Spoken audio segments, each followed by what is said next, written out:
La vitesse de la lumière est de 299 792 458 mètres par seconde dans le vide. Si vous vouliez faire le tour de la Terre à cette vitesse, ça donnerait ça. Bon, comme c'est pas très parlant, on va prendre de la hauteur. Ça, c'est un rayon de lumière qui fait le tour de la Terre, et comme vous pouvez le voir, ça va vite. Tellement vite en fait que depuis le début de cette phrase, il a fait 42 fois le tour, à raison de 7 tours par seconde. Et c'est d'ailleurs grâce à cette vitesse que vous pouvez regarder cette vidéo n'importe où dans le monde, sans presque aucun délai perceptible. Parce que oui, on a beau dire vitesse de la lumière, ça regroupe l'ensemble des ondes électromagnétiques. Donc la lumière de votre interrupteur et les ondes radio de votre box internet, mais aussi les rayons X des radioscopies, ou les rayons gamma émis par l'explosion d'une étoile. Et on vous a sûrement appris que ces ondes, dont la lumière, c'est la chose la plus rapide dans l'univers. Sauf que plus on s'éloigne de la Terre, plus on se rend compte à quel point cette vitesse est ridiculement lente. Le 20 juillet 1969, Neil Armstrong est le premier humain à poser le pied sur la Lune. En moyenne, elle se trouve à 384 000 km de la Terre. Et ce jour-là, quand il prononce cette célèbre phrase,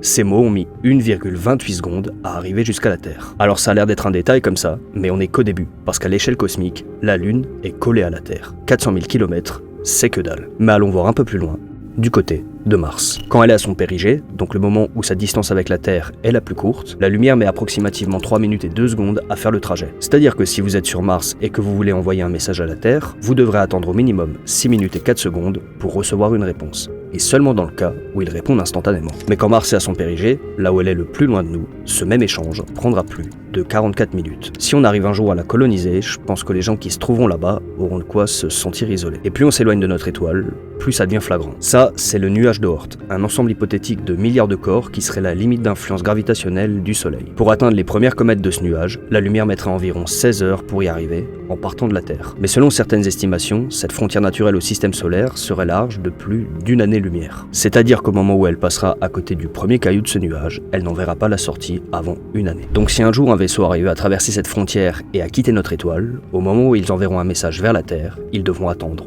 au moins 2 ans avant de recevoir une réponse. Et notre galaxie fait plus de 100 000 années-lumière de diamètre. Tous les messages qu'on a envoyés dans l'espace depuis les années 60 n'ont atteint qu'au moins d'1 millionième de l'ensemble de toutes les étoiles qui la composent. Ce qui nous met devant le fait accompli, la vitesse maximale autorisée dans l'univers, la vitesse de la lumière, est extrêmement lente. Tellement lente qu'elle pourrait réduire à néant tous nos espoirs d'exploration spatiale, voire même juste de communication à travers la galaxie et l'univers entier. Et donc on a le droit de se poser la question, pourquoi elle est si lente ? Et surtout, est-ce qu'il existerait un moyen d'aller plus vite ?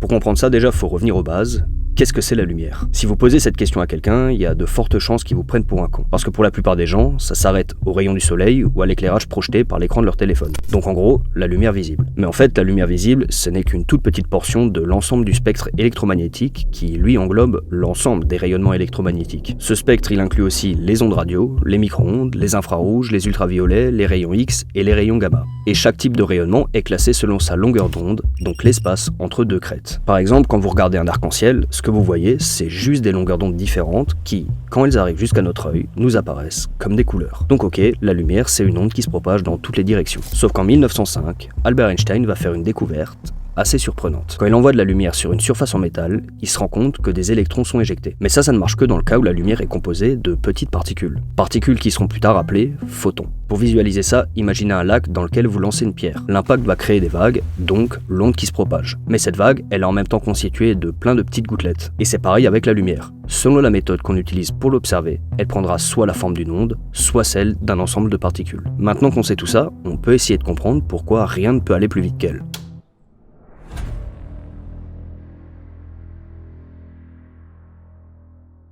Vous savez sûrement que l'univers est régi par 4 forces fondamentales qui structurent toutes les interactions physiques. La gravitation, l'électromagnétisme, l'interaction faible et l'interaction forte. Prenons par exemple l'interaction forte. Elle s'occupe de lier les noyaux des atomes. Elle est extrêmement puissante à courte portée, justement pour garantir la structure des noyaux atomiques. Mais la force électromagnétique, à l'inverse, elle n'a pas de limite de portée. Si la lumière n'est pas absorbée ou déviée, elle peut voyager sur des distances immenses à travers l'univers. Et c'est d'ailleurs ce qu'elle fait. La photo que vous êtes en train de voir, c'est un des objets les plus loin dans l'univers qu'on ait pu observer. Les photons qui ont transmis cette image images ont voyagé pendant 13,4 milliards d'années avant d'arriver jusqu'à la Terre. Vous êtes en train de voir cette galaxie telle qu'elle était quand l'univers avait à peine 330 millions d'années. Mais au-delà de la nature de l'électromagnétisme, ce qui permet au photon de se déplacer aussi vite, c'est qu'il est l'une des rares particules à ne pas avoir de masse. Et c'est là qu'entre en jeu la relativité restreinte, la théorie qui décrit comment l'espace, le temps et l'énergie se comportent à des vitesses proches de celles de la lumière. Elle nous dit que E est égal mc²,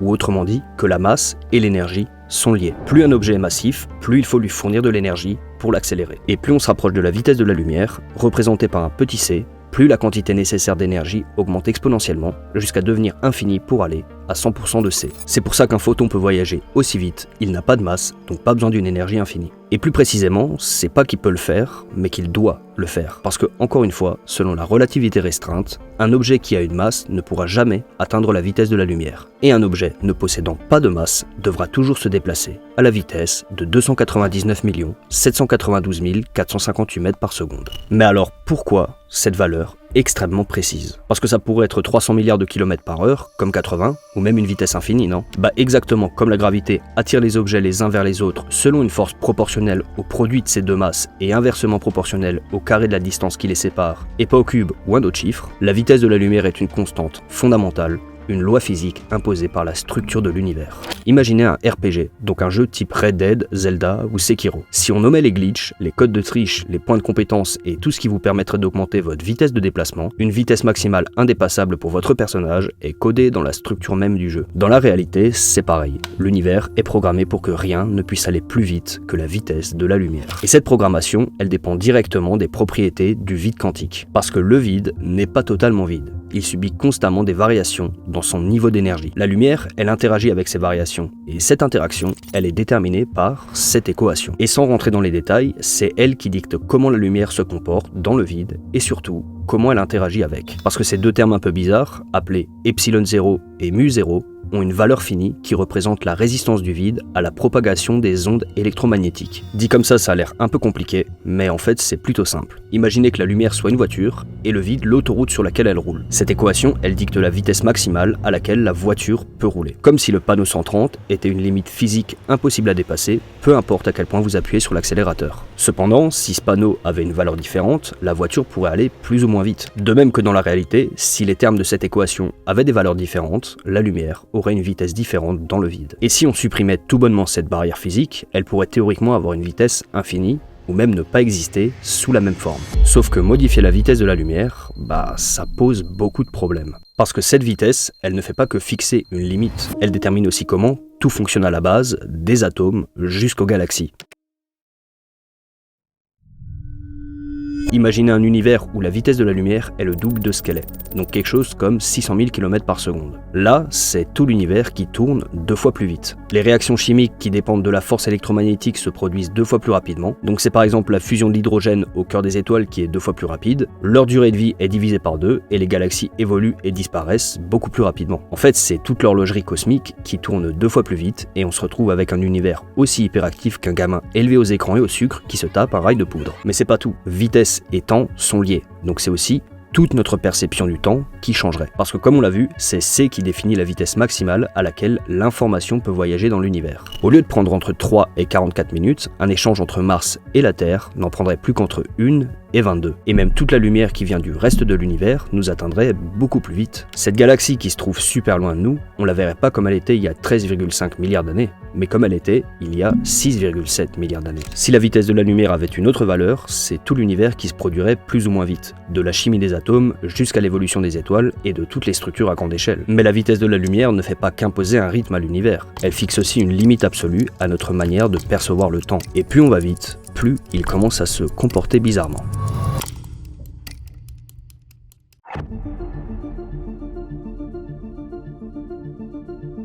La dilatation du temps, c'est un effet prédit par la relativité qui dit que le temps n'est pas absolu dans l'univers. Il peut s'écouler à des vitesses différentes pour 2 observateurs. Pensez à Interstellar. Dans le film, l'équipage atterrit sur une planète qui se trouve près de Gargantua, un trou noir de plusieurs millions de fois la masse du Soleil. Le scientifique de l'équipe, qui reste sur le vaisseau, les prévient que le temps que eux vont expérimenter sur la planète ne sera pas le même que le sien ou que celui sur Terre. Ça, c'est parce que ce trou noir a une gravité si forte qu'il déforme le lien entre l'espace et le temps qu'on appelle espace-temps. Et il le déforme tellement que 1 heure sur cette planète équivaudra à 7 ans écoulés sur Terre. Cette dilatation, elle est engendrée par des objets très massifs qui déforment l'espace-temps, comme les trous noirs, et elle est décrite par la relativité générale. Mais elle se produit aussi quand on va à des vitesses proches de celles de la lumière, décrites par la fameuse relativité restreinte dont on parle depuis avant. Imaginez une expérience, on a 2 jumeaux parfaitement identiques qui viennent de naître. L'un s'appelle Lucas, l'autre Thibaut. Lucas, c'est le jumeau témoin, donc il va rien lui arriver de spécial. Mais dès sa naissance, on va mettre Thibaut dans un vaisseau qui va voyager à 99% de la vitesse de la lumière pendant 10 ans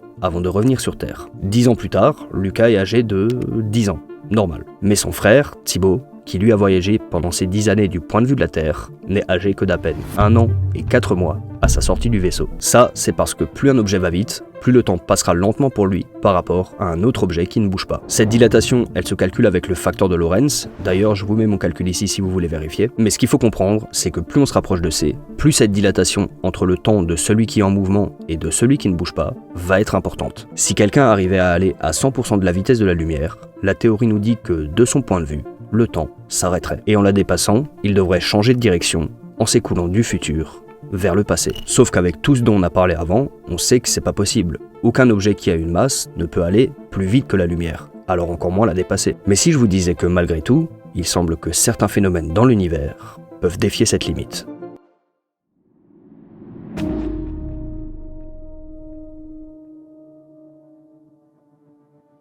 Depuis le début, je vous parle de la relativité restreinte, et maintenant que vous savez ce que c'est, voilà à quoi ça ressemble. Et sans entrer dans les détails complexes, cette équation elle dit 3 choses pour la vitesse d'une particule. Numéro 1, si elle a une masse, elle ne peut pas atteindre la vitesse de la lumière. Numéro 2, elle peut se déplacer à une vitesse comprise entre 0 et c. Et numéro 3, plus elle accélère, plus son énergie augmente. Cependant, si dans la théorie, on impose quand même à une particule une vitesse supérieure à celle de la lumière, on se retrouve avec un truc bizarre. Cette particule, elle va obtenir une masse qui a pour valeur un nombre imaginaire. Et ça, c'est un concept mathématique qui est utilisé pour tester les limites des calculs en manipulant des trucs qui n'existent pas, donc des valeurs imaginaires. Bref, c'est assez complexe à détailler, mais ça, à la limite, c'est pas grave. Parce que ce qui nous intéresse vraiment, c'est les propriétés que donne ce type de masse à une particule. Il inverse son comportement par rapport à toutes les autres. D'habitude, plus un objet est massif, plus il est difficile de l'accélérer. Mais pour un objet qui possède une masse imaginaire, c'est l'inverse. Plus on lui enlève d'énergie, plus il accélère. Et inversement, plus on lui en donne, plus il ralentit. Donc contrairement à toutes les autres, cette particule ne pourrait que se déplacer plus vite que la lumière sans jamais pouvoir ralentir en dessous.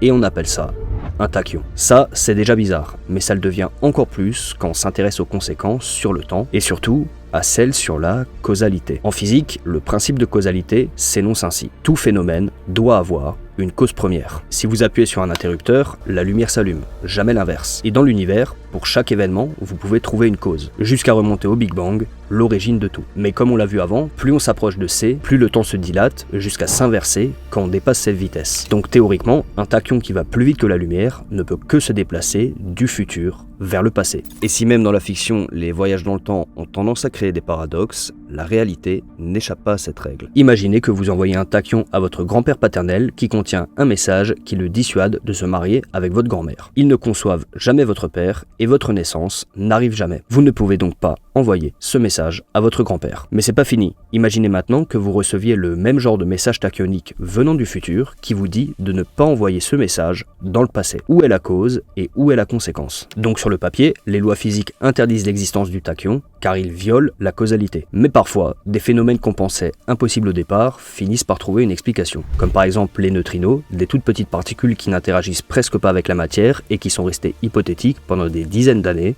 jusqu'à ce qu'on les découvre. Et c'est pour ça que malgré tout, les physiciens cherchent les signes de l'existence des tachyons. Par exemple, dans des rayons cosmiques ou des accélérateurs de particules, mais pour l'instant, aucune preuve n'a jamais été trouvée. Sauf qu'en 2011, le CERN annonce avoir mesuré un faisceau de neutrinos qui semblait en avance de 60 nanosecondes par rapport à la lumière pour franchir exactement la même distance. À ce moment-là, tout le monde pensait qu'on avait enfin détecté un tachyon. Sauf que, après vérification, il s'agissait d'un simple câble mal branché qui a causé une erreur dans les mesures. Ouais, ça la fout mal. Mais bon, maintenant je pense que vous êtes en train de vous demander à quoi bon parler de tachyon si, en plus de ne pas être physiquement possible, on n'en a jamais trouvé aucune trace? Bah tout simplement, l'histoire de la physique regorge de concepts d'abord jugés impossibles, mais qui ont fini par devenir indispensables. Prenez par exemple l'énergie sombre, la force qui représente environ 70% de l'univers et qui le pousse à s'expandre de plus en plus vite. On ne l'a jamais observée, et le seul truc qu'on sait, c'est qu'elle est là et qu'il faut l'inclure dans nos équations. Pour les tachyons, c'est pareil. Même s'il ne semble pas physiquement exister dans la réalité, il reste malgré tout un outil mathématique cohérent avec certaines équations de la physique. Et ils permettent surtout de mettre en évidence les limites de nos théories actuelles. Comme par exemple dans ce cas-là, les effets bizarres qui se produiraient si on dépassait la vitesse de la lumière, et surtout, pourquoi on peut pas. Donc au final, il semble que, aussi lente soit-il, toutes les entités dans l'univers, autres qu'un photon ou qu'une particule sans masse, doivent se plier à cette limite de 300 000 km par seconde. Et même si dans un futur hypothétique, on arrive à créer des vaisseaux capables de se déplacer à la vitesse de la lumière, les voyages interstellaires resteront lents. Trop lent en fait. Mais si cette limite est bien absolue, d'autres valeurs en physique ne le sont pas. Et si certaines peuvent se distordre, est-ce qu'on pourrait pas essayer de tricher? Parce que c'est exactement ce que fait l'univers à grande échelle. Comme un ballon qui se gonfle, il est en expansion depuis le Big Bang. Et aujourd'hui, certaines galaxies, comme des points dessinés sur la surface de ce ballon, s'éloignent de nous à une vitesse apparente supérieure à celle de la lumière. Et pourtant, elles ne violent aucune loi de la physique, parce que ce n'est pas elles qui bougent, mais c'est l'espace-temps entre elles et nous qui s'étire. Et si l'espace-temps peut s'étirer, peut-être qu'il peut aussi se plier. C'est du moins ce que pensait Einstein quand il a bossé avec Nathan Rosen pour sortir cette équation. Et en gros, ce qu'elle nous dit, c'est que sous certaines conditions, un genre de pont pourrait relier deux points séparés par une très grande distance dans l'univers. Ce pont, il pourrait apparaître quand le tissu de l'espace-temps se plie, comme si la toile dont il était composé pouvait se toucher par endroits. Bon, enfin, vous avez vu Interstellar, c'est l'explication de ce gars avec la feuille de papier. Le problème, c'est qu'après des révisions dans les calculs, il s'est avéré que ce type de trou de verre, appelé pont d'Einstein-Rosen, s'est avéré instable. Il s'effondrerait instantanément après son apparition, si vite que même un photon n'aurait pas le temps de le traverser. Donc à l'époque, il semblait bien que les trous de verre, c'était mort. Impossible à stabiliser, impossible à traverser. Jusqu'en 1988, quand des scientifiques ont proposé une autre solution. Des trous de verre traversables, et pas juste par des particules, mais aussi par des objets macroscopiques, donc des humains. Et leur idée repose sur un concept assez surprenant, l'énergie du vide quantique. Comme on l'a vu avant, le vide contient bien de l'énergie, et il y a constamment des variations dans le niveau de cette énergie. C'est entre autres ce phénomène qui est en partie responsable de l'évaporation des trous noirs. Si vous voulez en savoir plus, allez voir cette vidéo. Mais ces fluctuations, elles ont un autre effet, l'effet Casimir. Imaginez deux plaques métalliques très proches l'une de l'autre en suspension dans le vide. À cause des fluctuations quantiques dans l'espace autour de ces plaques, elles seront poussées l'une vers l'autre comme si une force invisible les attirait. Cette force, c'est la preuve directe que le vide contient de l'énergie. Et selon leurs calculs, une forme d'énergie négative issue de ces fluctuations pourrait théoriquement maintenir un trou de verre ouvert, le rendant stable et traversable. Un des scientifiques à l'origine de cette solution, c'est Kip Thorne, un physicien mondialement reconnu, lauréat du prix Nobel et qui a travaillé avec Christopher Nolan sur Interstellar. The Book is Booklet. Enfin pas tellement, parce que même si cette théorie marche sur le papier, elle a quand même des problèmes. Il faudrait une quantité colossale de cette énergie pour maintenir le pont ouvert, et surtout trouver un moyen de la générer et de la stabiliser. Donc en théorie, les trous de verre traversables existent. Et d'ailleurs, si on dispose de ce moyen pour voyager dans l'espace, autant dire que la vitesse de la lumière, c'est comme comparer une calèche tirée par des chevaux à un Lockheed SR-71 Blackbird.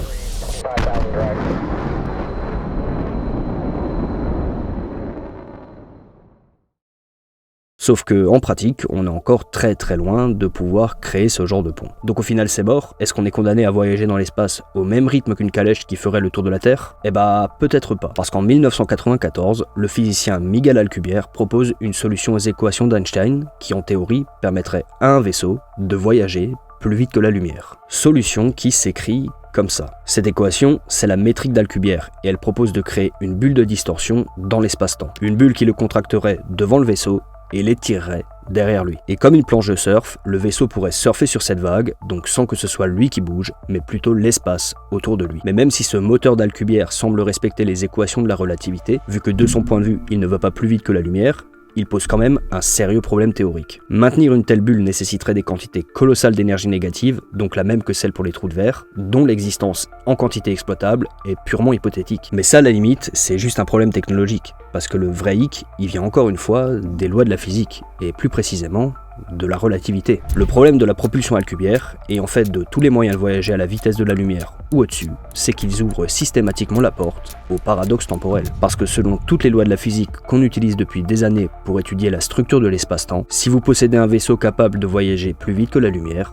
vous avez aussi une machine à voyager dans le temps. Pour visualiser ça, utilisons un diagramme. En abscisse, on a l'espace, et en ordonnée, le temps. Ensuite, je place la vitesse de la lumière qui est illustrée par ce cône. Cette droite bleue, c'est le temps qui passe pour un observateur qui se trouve sur Terre. Et cette droite rouge, c'est un vaisseau qui voyage dans l'espace. Plus il va vite, plus la droite se rapproche de l'horizontale. Tant qu'il reste à l'intérieur du cône de lumière, donc tant qu'il ne dépasse pas C, tout va bien. Et comme on le sait, plus il va vite, plus le temps ralentit de son point de vue. Ce qui veut dire que plus vous allez vite, plus le temps que vous allez mettre pour aller d'un point A à un point B va être court de votre point de vue. Là où ça devient tricky, c'est que quand vous atteignez la vitesse de la lumière, le temps que vous allez mettre pour voyager de A à B sera égal à 0. Et si vous avez un moyen de propulsion comme un moteur Alcubierre qui permet d'aller plus vite que la lumière et donc de dépasser ce cône, de votre point de vue, le temps que vous mettrez à parcourir cette distance sera négatif. C'est-à-dire que d'après nos connaissances actuelles, voyager plus vite que la lumière, c'est remonter le temps et potentiellement créer un paradoxe temporel.